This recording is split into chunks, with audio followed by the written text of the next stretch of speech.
Everyone, तो कैसे हैं आप लोग। आशा है कि आप सब ठीक होंगे। आज हम इस वीडियो में डिस्कस करने वाले हैं कुछ न्यूमेरिकल्स जो कि आपके बेस्ड रहेंगे हमारे जितने भी पिछले लेक्चर्स हुए हैं उनके ऊपर। तो चैनल पे अगर आप नए हैं तो चैनल को लाइक कीजिए, शेयर कीजिए और चैनल को सब्सक्राइब कीजिए। तो चलिए शुरू करते हैं। देखिए, हमने इस लेक्चर के अंदर जितने भी फॉर्मूले यूज होंगे हमने यहाँ पे लिख दिए हैं और इन फॉर्मूले के अगर आपने डेरिवेशन देखने हैं तो आप हमारे प्रीवियस लेक्चर्स देख सकते हैं, लिंक आपको डिस्क्रिप्शन में मिल जाएगा। तो देखिए यहाँ पे ये क्या है, ये जो फॉर्मूला होता है ये स्टैंडर्ड गिब्स फ्री एनर्जी निकालने के लिए इस्तेमाल किया जाता है। ये जो फॉर्मूला होता है ये स्टैंडर्ड सेल पोटेंशियल निकलवाने के लिए इस्तेमाल किया जाता है। और ये जो फॉर्मूला है ये गिब्स फ्री एनर्जी के लिए इस्तेमाल हम तब करेंगे तब स्टैंडर्ड कंडीशन नहीं दी गई होंगी। और ये हमारी नर्नेस्ट इक्वेशन है जो कि सेल पोटेंशियल निकलवाने के लिए इस्तेमाल तब करी जाती है जब कंडीशन स्टैंडर्ड नहीं दी जाती हैं। और यहाँ पे हमने कुछ बातें लिख रखी हैं जो कि बहुत इंपॉर्टेंट होने वाली हैं। ये हमें क्या बताती हैं, कोई भी रिएक्शन जो चल रही है, जैसे मैं मान लेता हूँ कोई रिएक्शन चल रही है, कैसे पता चला कि वो रिएक्शन चलेगी या नहीं चलेगी। जैसे मैं दो रिएक्टेंट डाल दूं, मैं कह देता हूँ कि A प्लस B, मैं दोनों को मिक्स कर रहा हूँ और कह रहा हूँ कि क्या ये रिएक्शन चलेगी या नहीं चलेगी। तो इसके आधार पे हम यहाँ पे दो फैक्ट बता रहे हैं कि जब भी स्टैंडर्ड गिब्स फ्री एनर्जी की वैल्यू नेगेटिव के अंदर आती है उसका मतलब होता है कि रिएक्शन आपकी चलेगी, यानी रिएक्शन आपकी क्या रहेगी, फिजिबल रहेगी। और जब भी स्टैंडर्ड सेल पोटेंशियल की वैल्यू पॉजिटिव के अंदर आती है तो उसका मतलब क्या होता है कि रिएक्शन चलेगी, यानी रिएक्शन क्या रहेगी, आपकी फिजिबल रहेगी। तो इन दोनों बातों को आप ध्यान रखें। अब हम अपने क्वेश्चन की तरफ बढ़ते हैं। तो हमारा पहला क्वेश्चन क्या है, हमारा पहला क्वेश्चन है कि find standard free energy change. आपने क्या निकालना है, स्टैंडर्ड फ्री एनर्जी चेंज निकालना है। यानी यहाँ पे जो फॉर्मूला इस्तेमाल होगा फ्री एनर्जी चेंज के लिए, देखो ये रहा, ये वाला फॉर्मूला आपका इस्तेमाल हो जाएगा स्टैंडर्ड फ्री एनर्जी चेंज के लिए। फिर कह रहा है and predict the feasibility of the cell, और आपने बताना है जो सेल है आपकी क्या वो फिजिबल रहेगी या नहीं रहेगी। यानी आपने अगर डेल जी नॉट की वैल्यू नेगेटिव के अंदर आती है तो ही सेल क्या रहेगी, फिजिबल रहेगी। तो आपने लास्ट में एक बार यहां पे भी फोकस करना है। यहां पे आपको सेल रिप्रेजेंटेशन दे दी गई है जिसकी कंसंट्रेशन 1 मोलर और 1 मोलर दी गई है। इसका मतलब सारी कंडीशंस क्या है, स्टैंडर्ड कंडीशन है। और यहां पे आपको रिडक्शन पोटेंशियल की वैल्यू दे दी गई है। कैसे पता चला रिडक्शन पोटेंशियल की वैल्यू है, देखो ये जो जिंक 2 पॉजिटिव है ये जिंक में कब बना होगा, जब इसने 2 इलेक्ट्रॉन एक्सेप्ट कर लिए होंगे तब जाके ये जिंक बना होगा। सिमिलरली कॉपर 2 पॉजिटिव कॉपर के अंदर कब कन्वर्ट हुआ होगा, जब इसने 2 इलेक्ट्रॉन एक्सेप्ट कर लिए होंगे। और एक्सेप्टेंस ऑफ इलेक्ट्रॉन हमारा कहलाता है रिडक्शन पोटेंशियल। तो ये जो वैल्यूज हैं आपकी वो किसकी आ जाती हैं, रिडक्शन पोटेंशियल की वैल्यू आ जाती हैं। अब हमें निकालना क्या है, हमें निकालना है स्टैंडर्ड गिब्स फ्री एनर्जी। तो हम यहां से सॉल्यूशन आपका स्टार्ट करते हैं। देखो स्टैंडर्ड गिब्स फ्री एनर्जी का फॉर्मूला था हमारा del G not is equal to minus n F E not cell. ये हमारा फॉर्मूला था डेल जी नॉट का, ठीक है। एन क्या होते हैं, एन होता है नंबर ऑफ इलेक्ट्रॉन। तो यहाँ पे कितने नंबर ऑफ इलेक्ट्रॉन की मूवमेंट चल रही है, 2 नंबर ऑफ इलेक्ट्रॉन की मूवमेंट चल रही है। तो यहाँ पे एन की वैल्यू आ जाएगी 2, तो हमने 2 पुट कर दी, -2 मल्टीप्लाई में फैराडे की वैल्यू होती है 96,500 कूलम। तो आप यहाँ पे लिख लेंगे 96,500, ये वैल्यू आपने याद ही करनी होती है। फिर नेक्स्ट है आपका ई नॉट सेल। अब ई नॉट सेल की वैल्यू कैसे निकालेंगे, देखो स्टैंडर्ड कंडीशन पे हम ई नॉट सेल की वैल्यू निकालने के लिए फॉर्मूला ये वाला इस्तेमाल करते हैं। और इसका मतलब क्या है, E naught cathode minus E naught anode. और हमें पता है कि इन दोनों में से कैथोड की वैल्यू कौन सी होने वाली है, जो वैल्यू ज्यादा होती है वो कैथोड की तरह बिहेव करती है और जो वैल्यू कम होती है वो एनोड की तरह बिहेव करती है। तो दोनों में से कैथोड की वैल्यू कौन सी होगी, ये वाली ज्यादा है, पॉजिटिव के अंदर है, ये तो कम है ना। तो यहाँ पे हम पहले ई नॉट सेल निकाल लेते हैं। देखो E not cell, E naught cathode, E naught cathode कौन सी वैल्यू हो जाएगी इन दोनों में से, ये वाली। तो 0.34 हम पहले लिख देते हैं, माइनस ई नॉट एनोड, ई नॉट एनोड, ई नॉट एनोड की कौन सी वैल्यू है, ये ऊपर वाली है, तो ये लिख दो माइनस 0.76। माइनस माइनस क्या हो जाएगा, प्लस हो जाएगा। तो मैं यहीं पे लिख देता हूं प्लस हो जाएगा, ठीक है। जैसे ही आप इन दोनों को जोड़ोगे वैल्यू आ जाएगी 1.10 वोल्ट। ये आ गई आपकी स्टैंडर्ड सेल पोटेंशियल। अब ई नॉट सेल की वैल्यू कहां पुट कर देंगे, हम यहां पे पुट कर देंगे। तो कर दो भाई, देखो del G not is equal to -2 multiply 96,500 multiply कितनी वैल्यू है, 1.10 वोल्ट है, तो 1.10 वोल्ट। जैसे ही हम इसे सॉल्व करेंगे इसका आंसर आ जाएगा -10,61,500। ये क्या आ चुकी है, ये वैल्यू आ चुकी है standard Gibbs free energy change की, जो कि उसने हमसे पूछी थी। फिर हमसे पूछा था क्या ये जो सेल है वो फिजिबल होगी। अब देखो इसकी वैल्यू किसके अंदर आई है, नेगेटिव के अंदर आई है। तो नेगेटिव के अंदर आने का मतलब है कि जो सेल है वो आपका क्या रहेगा, फिजिबल रहेगा। तो आप यहाँ पे लिख सकते हैं yes yes cell will be feasible, cell is feasible, cell क्या रहेगा, फिजिबल रहेगा। तो इस तरीके से आपने पूरे क्वेश्चंस को सॉल्व करना होता है। अब हम नेक्स्ट क्वेश्चन करते हैं। क्वेश्चन नंबर सेकंड है हमारा, predict the feasibility under standard condition. आपने स्टैंडर्ड कंडीशन के ऊपर क्या बतानी है, फिजिबिलिटी बतानी है। और फिजिबिलिटी बताने के लिए मैंने यहाँ पे दो बातें लिखी हैं कि या तो स्टैंडर्ड गिब्स फ्री एनर्जी की वैल्यू क्या आ जाएगी, नेगेटिव के अंदर आ जाएगी, तब क्या हो जाएगा, सेल फिजिबल हो जाएगा।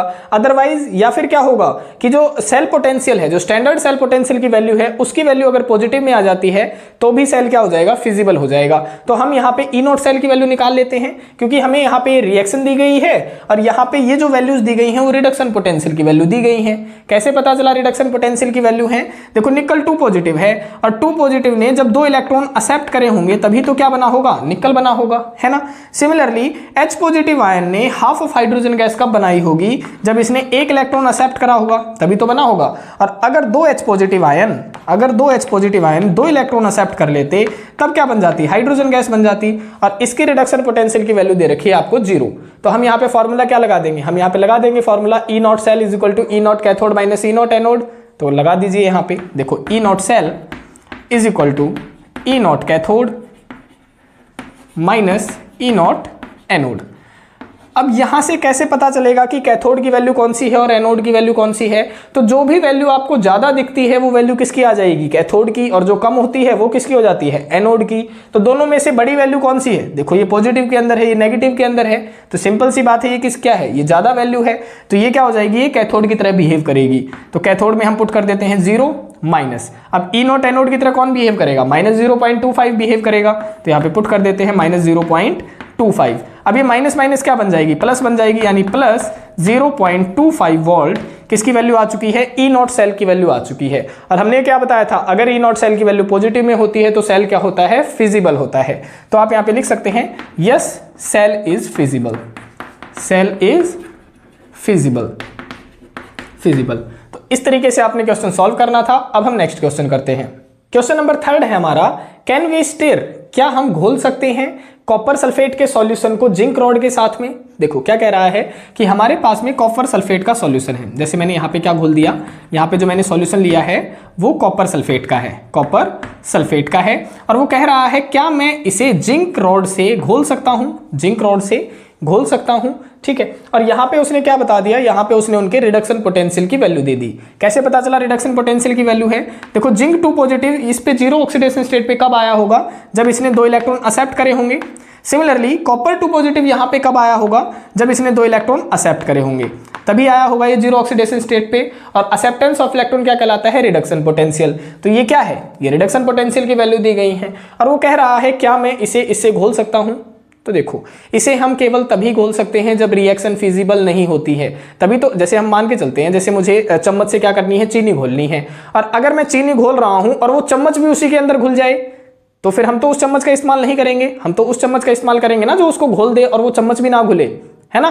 तो यहाँ पे भी यही केस है कि अगर ये इसके साथ में रिएक्शन कर देगा तो जिंक तो इसी के अंदर घुल जाएगा, और अगर ये रिएक्शन ना करे तो हम इसका आसानी से इस्तेमाल कर सकते हैं घोलने के लिए। तो हमने यहाँ पे देखना है कि क्या रिएक्शन फिजिबल होगी या नहीं होगी। अगर रिएक्शन फिजिबल होगी तो हम स्टिर यानी हम नहीं घोल सकते हैं जिंक रॉड से, और अगर रिएक्शन फिजिबल नहीं होती है तो हम आसानी से जिंक रॉड से घोल सकते हैं। तो देखते हैं कि क्या रिएक्शन फिजिबल होगी या नहीं होगी। तो रिएक्शन फिजिबल के लिए हम यहाँ पे क्या निकालते हैं, किसकी वैल्यू निकालते हैं, ई नॉट सेल की वैल्यू निकाल लेते हैं। तो क्या फॉर्मूला था ई नॉट सेल की वैल्यू निकालने का, इसका फॉर्मूला था E naught cathode minus E naught anode. अब इन दोनों में से कैथोड की वैल्यू कौन सी हो जाएगी, देखो इन दोनों में से ज्यादा वैल्यू कौन सी होती है, जो ज्यादा वैल्यू होती है वो कैथोड की होती है। तो ज्यादा वैल्यू ये वाली है, पॉजिटिव के अंदर है, तो हम यहाँ पे पॉजिटिव वैल्यू पुट कर देंगे 0.34 माइनस। और ये किसकी तरह बिहेव करेगा, एनोड की तरह, क्योंकि नेगेटिव के अंदर है, तो माइनस 0.76। अब माइनस माइनस क्या हो जाएगा, प्लस हो जाएगा, तो मैं यहीं पे लिख देता हूं इसको प्लस, इस तरीके से। जैसे ही आप इसे जोड़ेंगे इसका आंसर आ जाएगा प्लस 1.10 वोल्ट। अब आप देख रहे हैं कि ई नॉट सेल की वैल्यू क्या आई है, पॉजिटिव आई है। और पॉजिटिव का मतलब क्या होता है कि सेल क्या है, फिजिबल है, यानी रिएक्शन क्या है, फिजिबल है, यानी रिएक्शन चल रही है। तो हम लिखेंगे yes yes reaction is feasible, reaction is feasible, feasible, so we can not, इसीलिए हम नहीं स्टिर कर सकते, so we can not stir the किसको नहीं घोल सकते हैं हम, कॉपर सल्फेट के सॉल्यूशन को नहीं घोल सकते हैं जिंक रॉड्स के साथ में। तो हम लिखेंगे we can not stir the copper sulphate solution with किसके साथ में नहीं घोल सकते हैं, जिंक रॉड के साथ में नहीं घोल सकते हैं। इस तरीके से आपने लिख देना है।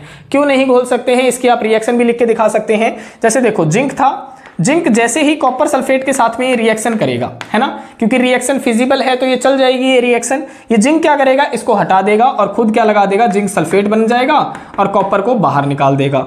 तो इसीलिए हम जिंक रॉड का इस्तेमाल नहीं करते हैं कॉपर सल्फेट को घोलने के लिए। तो इस तरीके से आपने क्वेश्चन एक्सप्लेन करना था। अब हम नेक्स्ट क्वेश्चन पढ़ते हैं। क्वेश्चन नंबर 4 है हमारा। यहाँ पे हमें सेल दे दी गई है, ये सेल की रिप्रेजेंटेशन कर रखी है और कह रहा है कि concentration of zinc 2 positive ion, कि जो जिंक 2 पॉजिटिव आयन है उसकी जो कंसंट्रेशन है वो 10 गुना है किससे, कॉपर 2 पॉजिटिव आयन से। यानी आप यहाँ पे ये भी लिख सकते हैं इस लाइन की जगह कि जिंक 2 पॉजिटिव आयन की जो कंसंट्रेशन है वो 10 गुना है किससे, कॉपर 2 पॉजिटिव आयन से। यानी ये और ये दोनों क्या है, इस रिलेशन को फॉलो कर रहे हैं। ठीक है, फर्दर कह रहा है कि आपने क्या निकालना है, गिब्स फ्री एनर्जी निकालनी है। देखो यहां से हमें क्या बात पता चली है कि इन दोनों की कंसंट्रेशन सेम नहीं है, दोनों की कंसंट्रेशन सेम नहीं है। इसकी कंसंट्रेशन 10 गुना ज्यादा है किससे, कॉपर 2 पॉजिटिव से। यानी यहां पे स्टैंडर्ड कंडीशन फॉलो नहीं हो रही है। स्टैंडर्ड कंडीशन हम किसे कहते हैं, जब कंसंट्रेशन 1 मोलर दे दी गई हो। तो यहां पे अगर वो गिब्स फ्री एनर्जी पूछ रहा है तो आपने यहां पे स्टैंडर्ड वाला फॉर्मूला ना लगा के आपने ये वाला फॉर्मूला लगाना है कि स्टैंडर्ड कंडीशन पे गिब्स फ्री एनर्जी नहीं है। ठीक है, ये वाला फॉर्मूला आप इस्तेमाल कर लेंगे। और ई नॉट सेल की वैल्यू आपको दे दी गई है 1.1 वोल्ट। यहाँ पे आपको कुछ ऑप्शंस दिए गए हैं, इनके अकॉर्डिंग आपने आंसर निकालना है। तो देखिए हम यहाँ से सॉल्यूशन स्टार्ट करते हैं अपना। सॉल्यूशन में हमें निकालना है स्टैंडर्ड नहीं भाई सॉरी, गिब्स फ्री एनर्जी निकालनी है आपने। तो डेल जी का फॉर्मूला क्या हो जाएगा, ये हो जाएगा minus NF E of cell. और मुझे पता है n क्या होता है, n होते हैं नंबर ऑफ इलेक्ट्रॉन। तो यहाँ पे कितने नंबर ऑफ इलेक्ट्रॉन की मूवमेंट चल रही होगी, देखो यहाँ पे भी 2 पॉजिटिव है, यहाँ पे भी 2 पॉजिटिव है। इसका मतलब 2 इलेक्ट्रॉन निकल रहे होंगे और 2 इलेक्ट्रॉन एक्सेप्ट हो रहे होंगे। तो नंबर ऑफ इलेक्ट्रॉन की वैल्यू तो है 2, तो मैंने यहाँ पे 2 लिख दिया मल्टीप्लाई में। फैराडे की वैल्यू कितनी होती है, इसकी वैल्यू होती है 96,500। तो हम पुट कर देंगे 96,500। बचा क्या, ई सेल। अब हमें निकालना है ई सेल, लेकिन वो स्टैंडर्ड कंडीशन पे नहीं निकल रहा। तो हमें फॉर्मूला कौन सा इस्तेमाल करने पड़ेगा, ये जो नर्नेस्ट इक्वेशन वाला फॉर्मूला है हमने ये वाला इस्तेमाल करना पड़ेगा। लेकिन हम इस फॉर्मूले को डायरेक्ट इस्तेमाल नहीं कर सकते, क्योंकि यहाँ पे जो ऑप्शंस दिए गए हैं वो देखो RT की फॉर्म में दिए गए हैं, ये दिए गए हैं ना। तो यहाँ पे इस फॉर्मूले को हम किस में कन्वर्ट कर लेंगे, RT की फॉर्म में कन्वर्ट कर लेंगे। यानी हमें ये पता है कि ये जो वैल्यू आई है ना वो कहाँ से आई है, देखो वो यहाँ से आई है। E of cell is equal to E not cell minus 2.303 RT by NF log of concentration of product divide में कंसंट्रेशन ऑफ रिएक्टेंट। इसकी वैल्यू ये कब बनी है, जब हमने R की जो वैल्यू होती है 8.314, टेम्परेचर की वैल्यू 298 केल्विन और F की वैल्यू 96,500, जब हमने ये तीनों वैल्यूज यहाँ पे पुट करके इसके साथ में मल्टीप्लाई करी है तब जाके ये वैल्यू आई है आपकी 0.059। ठीक है, तो हमने इस फॉर्म में इसको लिख लिया। अब मुझे ई नॉट सेल की वैल्यू उसने क्वेश्चन के अंदर दे रखी है 1.1 वोल्ट, तो यहाँ पे पुट कर लीजिए 1.1 वोल्ट आपने पुट कर ली माइनस 2.303 RT अपॉन में n कितने हैं, नंबर ऑफ इलेक्ट्रॉन। अभी बताया आपको कितने नंबर ऑफ इलेक्ट्रॉन हैं, 2 नंबर ऑफ इलेक्ट्रॉन हैं। तो यहाँ पे 2 पुट कर दिया, यहाँ पे F रह गया और log of concentration of product. अब देखो कंसंट्रेशन ऑफ प्रोडक्ट किसकी होगी, देखो मैंने बताया था कि अगर ये डैनियल सेल दे रखी है तो जो लेफ्ट हैंड साइड वाले आयन होते हैं वो प्रोडक्ट की तरह बिहेव करते हैं और जो राइट हैंड साइड वाले आयन होते हैं वो रिएक्टेंट की तरह बिहेव करते हैं। तो लेफ्ट हैंड साइड क्या है, जिंक है, यानी जिंक 2 पॉजिटिव की कंसंट्रेशन किसकी तरह बिहेव करेगी, प्रोडक्ट की तरह। यहाँ पे आ जाएगा जिंक 2 पॉजिटिव की कंसंट्रेशन और डिवाइड में किसकी आ जाएगी, कॉपर 2 पॉजिटिव की कंसंट्रेशन। अगर डैनियल सेल है तो उस केस में हम बातें कर रहे हैं। तो देखो जिंक 2 पॉजिटिव की कंसंट्रेशन किसके बराबर है, 10 गुना है भाई कॉपर 2 पॉजिटिव के। तो हम यहाँ पे लिख सकते हैं जिंक 2 पॉजिटिव की जगह हम क्या लिख सकते हैं, हम ये लिख सकते हैं 10 इंटू में कॉपर 2 पॉजिटिव की कंसंट्रेशन, ये हम लिख सकते हैं। देखो हमने लिख दिया। अब यहाँ पे कॉपर 2 पॉजिटिव से तो ये कॉपर 2 पॉजिटिव कट जाएगा और log 10 की वैल्यू क्या होती है, हमें पता है log 10 की वैल्यू होती है 1, यानी ये वाली टर्म तो क्या बन गई, ये वाली टर्म बन गई आपकी 1। तो बचा क्या, सिर्फ आपका ये वैल्यू बची है कि 1.1 वोल्ट माइनस 2.303 RT अपॉन में 2F। ये वैल्यू आ चुकी है आपकी ई ऑफ सेल की। अब हम क्या करेंगे, ये जो ई ऑफ सेल की जो वैल्यू आई है आपकी, इसको हम किसके अंदर पुट कर देंगे, यहां पे पुट कर देंगे। तो देखो किस तरीके से पुट होगी यहां पे, तो देखो कैसे पुट होगी, del G is equal to -2 multiply में 96,500 इंटू ई ऑफ सेल की वैल्यू क्या है, देखो यहाँ पे मल्टीप्लाई में लिख देते हैं ब्रैकेट लगा के कि 1.1 वोल्ट माइनस 2.303 RT अपॉन में 2F। ठीक है, ये हमने लिख दिया। देखो यहाँ पे सारी टर्म्स किस फॉर्म में दी गई हैं, F की फॉर्म में दी गई हैं, यानी हमने यहाँ पे वैल्यू पुट नहीं करी है। तो आप इसको किस में ही लिखा रहने दें, आप इसको फैराडे की टर्म में ही लिखा रहने दें। यानी मैं इसे हटा के क्या लिख देता हूँ, इसकी जगह पे फैराडे लिख देता हूँ 2F। ठीक है, मल्टीप्लाई में। अब देखो 2F की सबसे पहले इससे मल्टीप्लाई होगी, तो जब इससे मल्टीप्लाई होगी क्या बन जाएगा, इससे मल्टीप्लाई होगी तो बन जाएगा माइनस 2.2F। ठीक है, ये बन जाएगा। और फिर जब इससे मल्टीप्लाई होगी तो क्या होगा, देखो माइनस माइनस क्या बन जाएगी, प्लस बन जाएगी। और 2F से 2F क्या हो जाएगा, कैंसिल हो जाएगा। तो बचेगा क्या, प्लस 2.303 RT। आपकी ये किसकी वैल्यू आ जाएगी, गिब्स फ्री एनर्जी की वैल्यू आ जाएगी। तो अब हम ऑप्शन में देख लेते हैं हमारा कौन सा आंसर ठीक है। देखो कहीं पे दिख रहा है आपको, ये रहा, देखो माइनस 2.2F प्लस में 2.303 RT। तो आपका ऑप्शन नंबर सी क्या हो जाएगा, करेक्ट हो जाएगा। तो इस तरीके से हमने क्वेश्चन सॉल्व करने थे। अब हम नेक्स्ट क्वेश्चन देखते हैं। क्वेश्चन नंबर 5 है हमारा, फाइंड द इलेक्ट्रोड पोटेंशियल। आपने क्या निकालना है, इलेक्ट्रोड पोटेंशियल निकालना है 25 डिग्री सेल्सियस के लिए। और यहाँ पे ये आपको हाफ सेल दी गई है। देखो ये कौन सी सेल दी गई है, हाफ सेल। और हाफ सेल के लिए हमने क्या बताया था, नर्नेस्ट इक्वेशन के अकॉर्डिंग कि सेल पोटेंशियल जब निकाला जाता है तो उसमें हमने नर्नेस्ट इक्वेशन कुछ इस टाइप की बताई थी। सिर्फ फर्क क्या था, यहाँ पे जो मैंने सेल लिखा है वहां पे मैं रिडक्शन लिख रहा था। ठीक है, तो इस केस में आपने अगर इलेक्ट्रोड पोटेंशियल निकालना है तो फॉर्मूला मेनली यही इस्तेमाल होगा। सिर्फ यहाँ पे जो सेल है वहां पे क्या लग जाएगा, रिडक्शन पोटेंशियल लग जाएगा, क्योंकि यहाँ पे ये हाफ सेल दी गई है, कंप्लीट सेल नहीं दी गई है। और इनकी यहाँ पे ये कंसेंट्रेशन दी गई है। ठीक है, तो ये क्या है, ये सिंपल फॉर्म में लिख रखा है। हम इसको अगर हम आयनिक फॉर्म में लिखना चाहें तो किस तरीके से लिखेंगे। देखो मुझे पता है H2SO4 क्या होता है, स्ट्रॉन्ग एसिड होता है। तो मैं यहाँ पे लिख सकता हूं कि we know that H2SO4 is a strong acid and dissolve 100%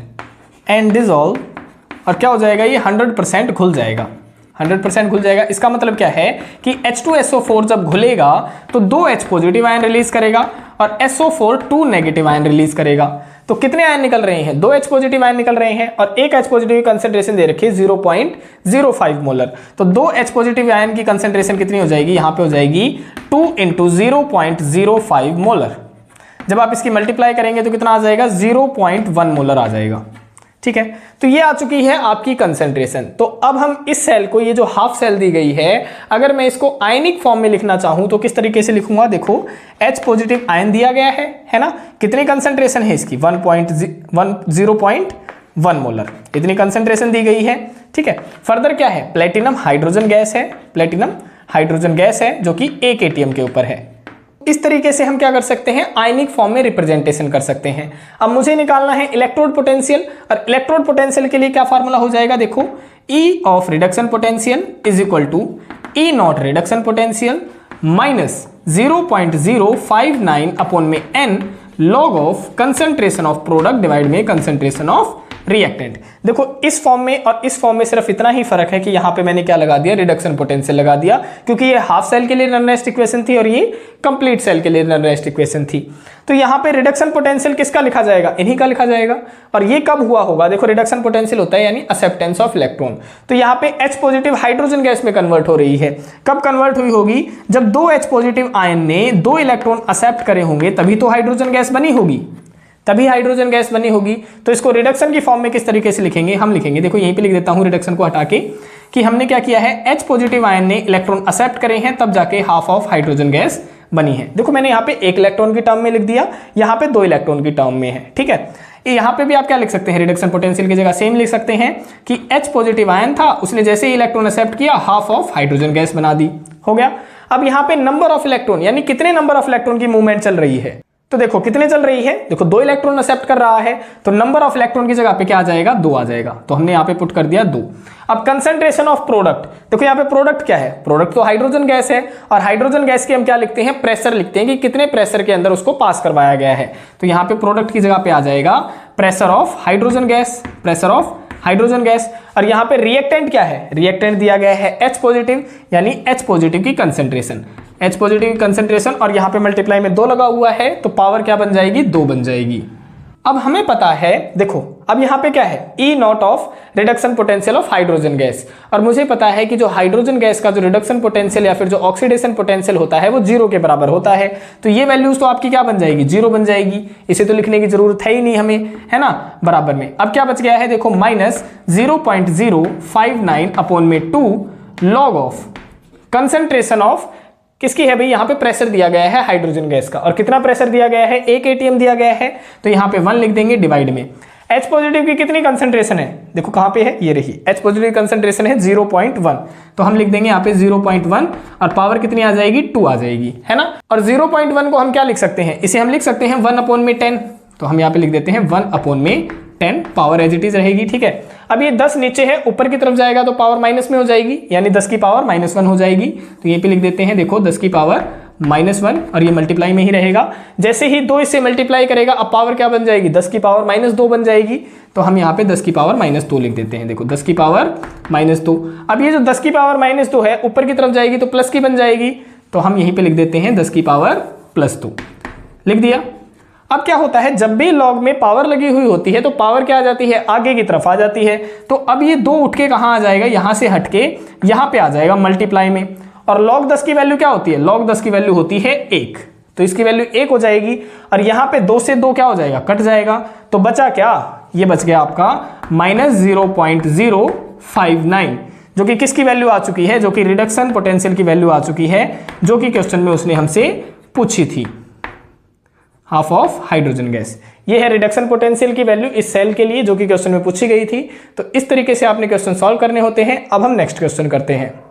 question number 6 है हमारा, फाइंड द इलेक्ट्रोड पोटेंशियल। आपने इलेक्ट्रोड पोटेंशियल निकालना है 25 डिग्री सेल्सियस के ऊपर किसी इलेक्ट्रोड के लिए, जो कि किसके कांटेक्ट में है, ऐसे सॉल्यूशन के कांटेक्ट में है जिसका पीएच कितना है, 10 है। देखो सबसे पहले हम यहाँ पे ये बात समझ लेते हैं कि पीएच का मतलब क्या है। पीएच का मतलब क्या होता है, हमें पता है कि जो कंसंट्रेशन निकालने के जो फॉर्मूला इस्तेमाल किया जाता है ना, वो फॉर्मूला होता है 10⁻⁻⁻ पीएच। यानी यहां से पीएच की वैल्यू हमें यूं दी गई है ताकि हमें H पॉजिटिव आयन की कंसंट्रेशन पता कर सके। तो ये फॉर्मूला होता है आपका। यहां से आप क्या कर सकते हैं, H पॉजिटिव आयन की कंसंट्रेशन पता कर सकते हैं। तो इसकी कंसंट्रेशन आ जाएगी 10⁻⁻10, क्योंकि यहाँ पे पीएच 10 दिया गया है। तो यहां से मुझे ये तो पता चल गया कि यहाँ पे जो H पॉजिटिव आयन की कंसंट्रेशन है वो है 10⁻−10 मोलर। ठीक है, ये बात मुझे पता चल चुकी है। और ये किस फॉर्म में दी गई है, देखो ये ऑक्सीडेशन की फॉर्म में है। पिछला जो क्वेश्चन था हमारा वो रिडक्शन की फॉर्म में था। यहां से मुझे पता चल रहा है कि hydrogen gas H positive ion के अंदर कब कन्वर्ट हुई होगी, जब इसने इलेक्ट्रॉन लूज करे होंगे। यानी देखो मैं यहाँ पे रिएक्शन भी लिख देता हूं कि hydrogen gas H positive ion कब बनाती है, 2 H पॉजिटिव आयन बनाएगी जब ये क्या करेगी, 2 इलेक्ट्रॉन को लूज करेगी। तो हमसे पूछा है, उसने इलेक्ट्रोड पोटेंशियल आपने निकालना है। तो ये भी क्या है, आपकी हाफ सेल दी गई है। और हाफ सेल के लिए हम क्या करते हैं, नर्नेस्ट इक्वेशन इस्तेमाल करते हैं। और यहाँ पे सिर्फ फर्क क्या हो जाता है, यहाँ पे रिडक्शन या फिर ऑक्सीडेशन हम लिखते हैं। तो ये किस फॉर्म के अंदर है, ये ऑक्सीडेशन के फॉर्म के अंदर है, क्योंकि लूज ऑफ इलेक्ट्रॉन क्या कहलाता है, ऑक्सीडेशन कहलाता है। तो हम यहाँ पे नर्नेस्ट इक्वेशन अप्लाई कर देते हैं सेल पोटेंशियल निकालने के लिए कि E of oxidation potential is equal to E of oxidation potential standard condition पे माइनस 0.059 अपॉन में n log of concentration of product divide में कंसंट्रेशन ऑफ रिएक्टेंट। अब देखो कंसंट्रेशन ऑफ प्रोडक्ट क्या बन रहा है आपका, H पॉजिटिव आयन बन रहा है। तो मैं यहाँ पे लिख सकता हूँ H पॉजिटिव आयन और इसकी स्क्वायर, क्योंकि मल्टीप्लाई में क्या है 2 है। नीचे क्या है रिएक्टेंट, और रिएक्टेंट क्या दिया गया है, हाइड्रोजन गैस, और गैस दी गई है तो इसका क्या लिखा जाएगा, प्रेशर लिखा जाएगा, यानी प्रेशर ऑफ हाइड्रोजन गैस हमने लिख दिया। फर्दर क्या है n यानी नंबर ऑफ इलेक्ट्रॉन यहाँ पे कितने दिए गए हैं, तो 2 चल रहे हैं। तो यहाँ पे आप लिख सकते हैं n की वैल्यू 2 हो जाएगी। और E नॉट ऑक्सीडेशन पोटेंशियल, देखो ये क्या है, ये हाइड्रोजन गैस यानी नॉर्मल हाइड्रोजन इलेक्ट्रोड है, या फिर जिसे हम कहते हैं स्टैंडर्ड हाइड्रोजन इलेक्ट्रोड। और इनकी ऑक्सीडेशन पोटेंशियल की वैल्यू या फिर रिडक्शन पोटेंशियल की वैल्यू क्या होती है, 0 होती है। तो यहाँ से इसकी वैल्यू तो 0 हो जाएगी, इसे आप लिखें या ना लिखें। फर्दर क्या हो जाएगा, देखो माइनस 0.059 अपॉन में 2 लॉग ऑफ कंसंट्रेशन ऑफ किसकी है, H पॉजिटिव आयन की। कितनी कंसंट्रेशन है, 10 की पावर -10 है। तो हम यहाँ पे लिख सकते हैं 10 की पावर -10, और ऊपर क्या है 2 लगा हुआ है, डिवाइड में प्रेशर ऑफ हाइड्रोजन गैस कितना है, देखो 1 atm है। तो यहाँ पे हमने लिख दिया 1। इसको लिखो या मत लिखो, बात तो बराबर ही है। जैसे ही इसकी मल्टीप्लाई हो जाएगी क्या हो जाएगा, ये 20 हो जाएगा। तो यहाँ पे आ जाएगा -20। अब क्या होगा, हमें पता है जब भी log के पावर में कुछ होता है तो पावर क्या आ जाती है, आगे की तरफ आ जाती हैं। तो ये -20 उठ के क्या आ जाएगा, आगे की तरफ आ जाएगा। तो हम आगे ले आते हैं, -0.059 अपॉन में 2, ये आ गया -20 आगे उठ के, और बचा क्या, log ऑफ 10 बच गया। और log 10 की वैल्यू क्या होती है, 1 होती है। इसे आप लिखें या ना लिखें, बात बराबर ही है। अब यहाँ पे काट लेते हैं, जो कट रहा है देखो, 2 से ये कट गया, -10 हो गया, और माइनस माइनस क्या हो जाएगी, प्लस हो जाएगी। तो वैल्यू आ जाएगी आपकी 0.59, क्योंकि देखो 10 से मल्टीप्लाई हो रही है तो पॉइंट क्या हो जाएगा, आगे सरक जाएगा। तो 0.59 वोल्ट आ जाएगा आपका ऑक्सीडेशन पोटेंशियल, जिसे हम कह रहे हैं ये क्या निकाल रहा है, इलेक्ट्रोड पोटेंशियल। और अगर आपसे पूछ लेता कि इसका रिडक्शन पोटेंशियल की वैल्यू कैसे निकलेगी, तो सिंपल से आप क्या लगा देते, यहाँ पे रिडक्शन लिख देते और इसकी वैल्यू माइनस के अंदर लिख देते, -0.59 वोल्ट। तो कुछ भी वैल्यू पूछे, ऑक्सीडेशन पूछे, रिडक्शन पूछे, आपने सिर्फ एक रिलेशन याद रहनी चाहिए कि स्टैंडर्ड रिडक्शन पोटेंशियल कह लें या फिर रिडक्शन पोटेंशियल कह लें, वो किसके बराबर होता है, माइनस स्टैंडर्ड ऑक्सीडेशन पोटेंशियल या फिर ऑक्सीडेशन पोटेंशियल के बराबर होता है। तो देखो ये ऑक्सीडेशन पोटेंशियल की वैल्यू थी पॉजिटिव में, यहाँ पे हमने नेगेटिव में लिख दिया। तो इस तरीके से आपने क्वेश्चन क्या करने होते हैं, सॉल्व करने होते हैं। आज के लिए इतना ही। आशा है आपको लेक्चर पसंद आया होगा, और अगर लेक्चर आपको पसंद आया है तो कमेंट करके हमें जरूर बताएं, और वीडियोस को लाइक करें, शेयर करें और चैनल को सब्सक्राइब करें। मिलते हैं किसी और वीडियो में किसी और टॉपिक के साथ में, तब तक के लिए बाय बाय, टेक केयर, धन्यवाद, जय हिंद, जय भारत।